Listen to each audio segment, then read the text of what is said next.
Bien-aimés frères et sœurs, vous connaîtrez la vérité et la vérité vous affranchira. Ça, c'est pas moi qui le dis, c'est la Bible qui le dit. Mais moi, je vous dis mieux. Vous connaîtrez la vérité historique, notamment celle de vos ancêtres kémites, et vous aurez une vision globale de ce que c'est que la vraie souveraineté politique. J'ajoute, vous reviendrez à la spiritualité africaine ancestrale et vous comprendrez les enjeux de l'indépendance économique. Et pour terminer, vous accepterez votre identité culturelle kémite et vous obtiendrez deux choses. La première, c'est la paix. La seconde, c'est le développement, à une condition. L'unité de toute l'Afrique noire, l'unité de tous les Noirs du monde entier. Otep à tous, bienvenue sur la chaîne des panafricanistes, par essence, par conviction et par excellence. Celle des citoyens kémites par nécessité et obligation de combat. Nous sommes une chaîne qui n'est guidée que par nos ancêtres et rien que par les ancêtres qui appartiennent à l'égrégore du monde noir. Par conséquent, nous ne croyons en aucun Dieu venu de l'étranger.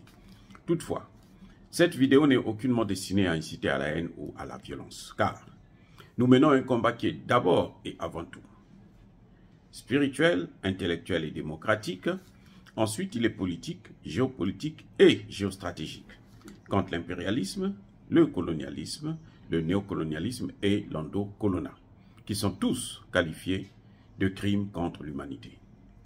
Nous menons ce combat sur la base du principe fondamental que nous avons hérité de nos ancêtres kémites, qui est celui de la Mahat, c'est-à-dire solidarité, vérité et justice. Vous êtes donc en droit de connaître la vérité, et nous avons l'obligation de vous dire la vérité, rien que la vérité, afin que justice soit rendue au continent africain. Et ça, c'est notre modeste contribution dans cette noble lutte en faveur de la souveraineté, la dignité, la solidarité et l'unité africaine. C'est exactement ça que nous appelons le panafricanisme. Bien-aimés frères et sœurs, il y a un passage que j'ai trouvé très intéressant à prendre comme référence, surtout pour des gens qui se passent pour des chrétiens et qui veulent résoudre les problèmes avec la Bible à la main. Moi, je ne pense pas qu'on fait la politique avec la Bible à la main. Mais puisque c'est ce qu'ils veulent savoir, ce qu'ils veulent avoir comme ligne de conduite, comme canevas, comme guide, alors on va prendre leur guide pour les confronter à cela. Et nous allons parler du Congo démocratique. Nous allons revenir encore sur le comportement, les agissements de Etienne Tshisekedi. Vous savez qu'il va bientôt recevoir encore le pape, qui viendra pour faire, comme d'habitude, son cinéma, endormir les gens. Et puis, bon, il repart avec rempli de l'argent. Il vient préserver tous les intérêts que le Vatican a dans la région. Parce que vous savez que Poutine ne veut pas le recevoir. Hein. Jusque-là, Poutine, il a demandé, il a sollicité à plusieurs reprises de rencontrer Poutine. Poutine a refusé. Eh oui, et ça, c'est une vérité que vous devrez savoir. Mais au Congo démocratique, il va pour aller calmer Tshisekedi, aller prier pour lui et le maudire encore plus, parce qu'il est déjà dedans. Mais écoutez ce que dit la Bible. Nous sommes dans Luc 14, verset 32. S'il se rend compte qu'il en est incapable, il lui enverra une délégation pendant que l'ennemi est encore loin pour négocier la paix avec lui. Il faut remplacer négocier là par concession, pour faire des concessions afin d'obtenir la paix. C'est ce qui s'applique à la situation de Tshisekedi. Les circonstances, c'est que ici dans la Bible, c'est le fameux Jésus qui parle à ses disciples, qui leur dit que si il y a un voisin qui veut vous faire la guerre, et si vous vous sentez incapable de faire la guerre, alors vous devrez négocier.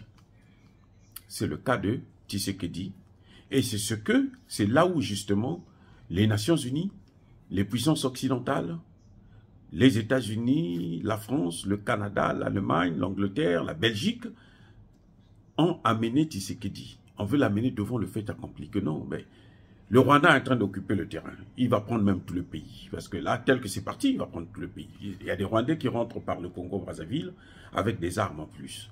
Donc, écoute, ils vont prendre le pays. Et je vous ai déjà dit que Tshisekedi, c'est un homme du mondialisme. C'est un mondialiste. Donc, il ne faut pas s'attendre à quoi que ce soit de la part de Tshisekedi. Eh oui. Je me suis rendu compte, vérification faite, c'est que ce n'est pas Tshisekedi qui a acheté les Sukhoi 25, les deux Sukhoi 25 là, qui circulaient autour de la frontière avec le Rwanda, et que le Rwanda, bien entendu, à juste titre, puisque ça ne sert à rien. Il a bombardé un, il a détruit. Ah oui. Ce n'est pas Tshisekedi. Tshisekedi n'a pas acheté des armes. Si Tshisekedi n'a pas acheté des armes, ça veut dire que Tshisekedi ne veut pas faire la guerre au Rwanda. Il veut seulement subir. Il veut être en défensive. Or, quand vous êtes en défensive, vous finirez par tomber. Vous voyez l'Ukraine, non? L'Ukraine est en défensive. Eh bien, on le massacre. C'est une évidence. Alors que Tshisekedi a les armes pour faire. Les moyens, je veux dire, les ressources pour faire la guerre au Rwanda afin de régler ce problème définitivement. Mais Tshisekedi veut raisonner, il fait la politique, la Bible à la main. Il fait la politique du fait accompli. Il fait la politique de cheval de Troie. C'est-à-dire que les Occidentaux l'ont pris, l'ont placé là pour que lui, il puisse achever le travail. C'est pour ça qu'il ne veut pas faire la guerre. Il ne fait que distraire les Congolais. Il ne fait que distraire l'Afrique. Il va prendre des Kenyans, il va prendre des Ougandais pour venir faire la guerre au Rwanda. Alors que ce sont des alliés. C'est que je ne comprends pas. C'est que, vous savez, si la réflexion, ça va dans ce sens-là, de gauche à droite, je dis ce que dit, ça va dans l'autre sens. C'est le monde à l'envers. Eh oui, Tshisekedi fait confiance à une force sous-régionale qui est en train de diviser son pays. C'est incroyable. Le Kenya est le premier pays, avant même que les Nations Unies demandent à Tshisekedi de négocier, le Kenya l'avait déjà demandé il y a quelques semaines, non, il faut que tu négocies avec Kagame. Et on ne négocie pas en position de faiblesse. Kagame ne cesse de prendre des villes. Il vient d'en prendre encore une là. Il y a 2-3 jours. Il ne cesse d'occuper des villes. Donc, Tshisekedi est en position de faiblesse.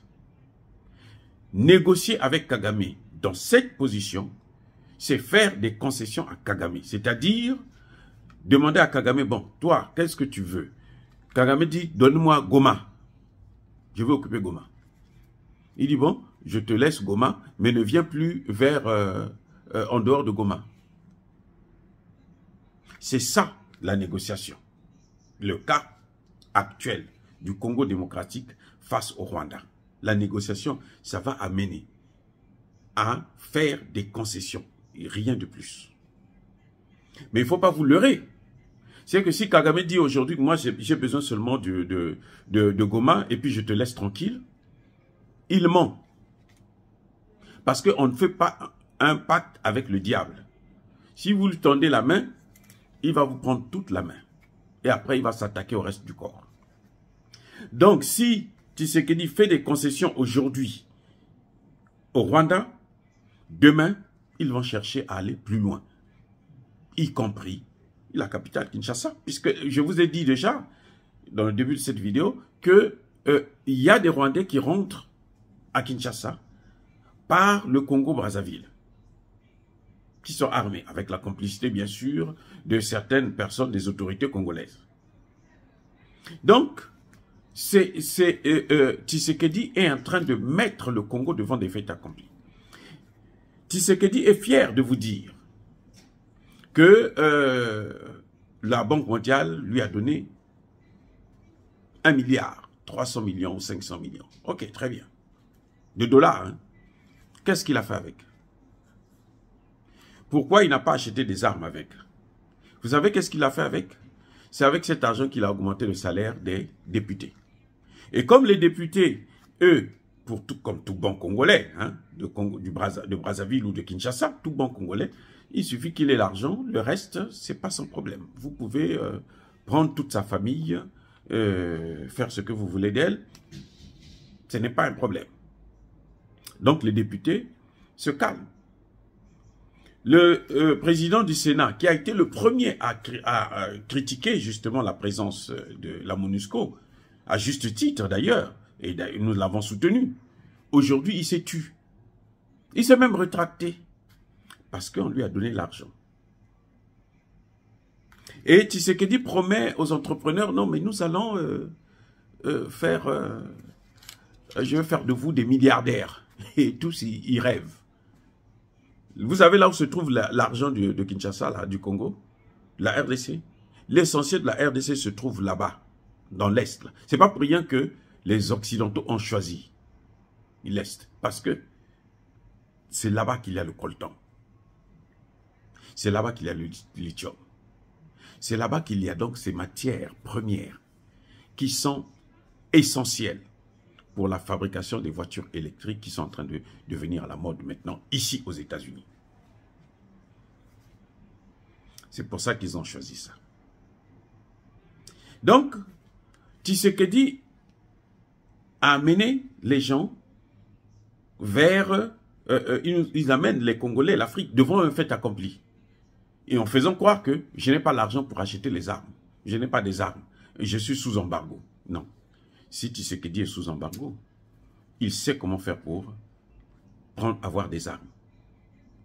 Parce que aujourd'hui, il est clair, en Ukraine, c'est Wagner qui est en train de faire le travail. C'est Wagner qui a occupé Soledar, c'est Wagner qui est en train d'occuper aussi Bakhmut. Mais oui, c'est Wagner. Si la Russie utilise Wagner, pourquoi la RDC n'a pas le droit d'utiliser Wagner? Et puis, où est le problème de l'Occident? Lui, il cherche des solutions. Il doit plus s'occuper de l'Occident. Ce n'est pas son problème. Des sanctions ou pas sanctions. Il cherche des moyens pour contourner ces sanctions. Le Mali l'a prouvé ici, là. Pendant 7 mois, le Mali était sous sanctions. Et encore, le Mali a un problème, c'est que le Mali utilise le franc CFA. Le Congo n'utilise pas le franc CFA. Donc, les sanctions, là, ça ne peut pas avoir un effet fondamental. C'est un effet qui peut paralyser le pays. Si on connaît gérer. Si on ne passe pas son temps à faire le tourisme. Si on ne passe pas son temps à acheter des vestes et des chaussures chères. Vous voyez, l'argent qu'il est allé prendre là, qu'il est en train de jeter par les fenêtres, c'est une dette. Et nous savons aujourd'hui que il y a des vidéos, Kabila a parlé. Laurent Désiré Kabila a parlé. Pendant 3 ans, il a géré sans avoir besoin de l'argent du FMI et de la Banque mondiale. Donc, Tshisekedi pouvait gérer sans l'argent du FMI et de la Banque mondiale. Et ça me donne une opportunité de parler de la démocratie. Les Africains jurent sur la démocratie. C'est comme si c'était les Africains qui avaient inventé la démocratie. Vous voulez la démocratie? Voilà la démocratie. Tshisekedi a été élu, non? C'est ça la démocratie. Merci. La démocratie occidentale. La démocratie est l'un des moyens les plus sophistiqués au monde qui permet aux puissances occidentales de s'ingérer non seulement dans nos affaires, mais aussi de contrôler nos ressources minières et nos ressources humaines. C'est à travers cette putain de démocratie que les puissances occidentales contrôlent nos dirigeants et pillent nos matières premières. La prédation passe par la démocratie. C'est pour ça que vous voyez qu'ils sont toujours là, démocratie, démocratie, alors que chez eux-mêmes, il n'y a pas de démocratie. Jusqu'à preuve du contraire. Emmanuel Macron trimballe plusieurs casseroles devant lui, mais il a quand même été réélu.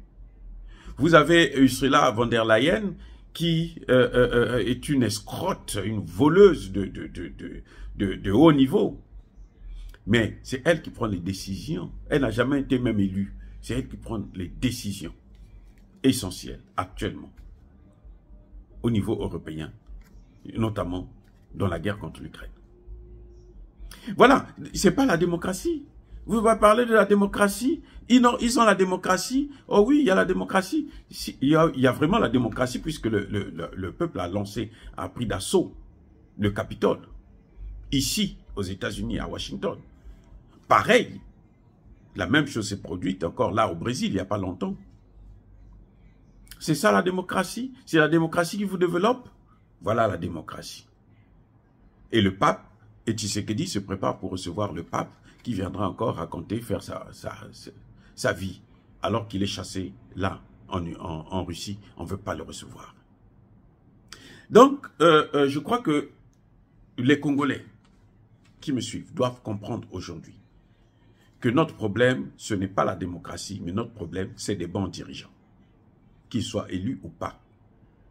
C'est des bons gestionnaires des affaires de l'État. Et que Tshisekedi a passé son temps en tant que mondialiste à nous endormir et maintenant, il veut nous faire avaler la pilule à travers des négociations. Le problème du Congo démocratique, c'est que Tshisekedi doit armer l'armée congolaise. Il doit armer les Congolais pour faire la guerre contre le Rwanda et les repousser, quitte à ce qu'ils aillent jusqu'à Kigali pour déloger Kagame. C'est tout. Car lorsqu'un train est fou, il faut enlever la tête pour qu'il s'arrête. Oh, bien-aimés frères et sœurs, dire cela, c'est inciter à la haine ou à la violence. Non. Nous voulons la paix au Congo démocratique. Nous ne voulons pas, parce que je veux vous garantir une chose. Tshisekedi va être en train de céder des terres, des villes à Kagame. C'est un génocide qui est en train de se préparer là. Parce que les Congolais, ils pourront attendre que ce soit 20 ans, 50 ans, 40 ans. Ils feront la guerre pour récupérer ce qui leur appartient. On a déjà vu ça. Vous savez où? Au Rwanda. Kagame avait quitté le Congo, et plutôt le Rwanda, il était encore jeune. C'est 50 ans après qu'il est revenu pour prendre le pays. Et il y a eu quoi? Il y a eu génocide. Les mêmes causes produisent les mêmes effets. Encore une fois, je persiste et je signe. Soyez bénis par le Dieu des Kémites. Et que tous ceux qui persécutent le continent africain, tous ceux qui le pillent et le déstabilisent, qu'ils soient noirs ou qu'ils soient blancs, qu'ils soient foudroyés, neutralisés, maudits, punis par le Dieu des Kémites et par nos ancêtres angélisés. Vive l'Afrique éternelle. J'ai dit et j'assume.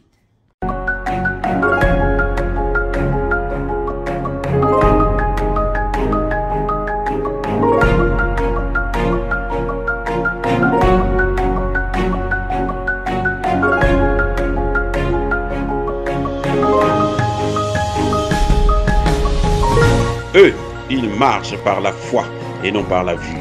Mais moi, je vous conseille vivement de marcher par la connaissance scientifique et historique, notamment celle de nos ancêtres kémites, par les 5 sens et par l'intelligence. À vous, à Pierre.